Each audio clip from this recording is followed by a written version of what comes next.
উবাদা বিন সামিত রাদিয়াল্লাহু তাআলা আনহু বলেন, রাসূল সাল্লাল্লাহু আলাইহি ওয়াসাল্লাম বলেছেন, মান তাররা মিনাল লাইলি, যে ব্যক্তি ভোর রাতে উঠে, যে ব্যক্তি 12টার পরে উঠে, যে ব্যক্তি 2টে, 3টে, 3:30, 2:30 এরকম সময় উঠে, ফায়াকুলু, তারপরে বলে, লা ইলাহা ইল্লাল্লাহু ওয়াহদাহু লা শারীকা লাহু লাহুল মুলকু ওয়া লাহুল হামদু ওয়া হুয়া আলা কুল্লি শাইইন কাদির, আল্লাহ ছাড়া কোনো মাবুদ নাই, পবিত্রতা তার, প্রশংসা তার, সর্বশক্তিমান তিনি। আল্লাহ ছাড়া কোনো মাবুদ নেই, পবিত্রতা তার, প্রশংসা তার, সর্বশক্তিমান তিনি।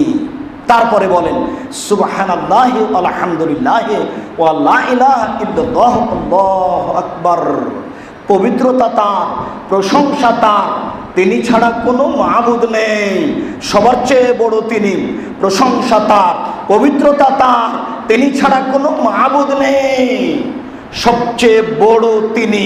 তারপরে বলেন ওয়ালা হাওলা ওয়ালা কুওয়াতা ইল্লা বিল্লাহ, বাহ্যিকভাবে এবং আন্তরিকভাবে নড়াচড়া করার কোনো শক্তি নেই তার শক্তি ছাড়া। তখন আপনার সব পাপ ক্ষমা করা হবে।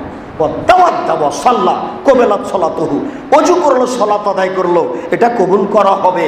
অজু করলো, সালাত আদায় করলো, এটা কবুল করা হবে। রাতে উঠে এই দোয়াটি পড়বেন, তবে সূরা আল ইমরানের শেষ রুকু পড়বেন, তবে সূরা আল ইমরানের শেষ রুকুর প্রথম 5 আয়াত পড়বেন, তবে সূরা আল ইমরানের শেষ রুকুর প্রথম 5 আয়াত পড়বেন, সূরা আল ইমরানের শেষ রুকুর প্রথম 5 আয়াত পড়বেন, বা শেষ রুকু পূর্ণ পড়বেন আপনার গতিতে যা আছে, তারপরে এই দোয়াটি পড়বেন।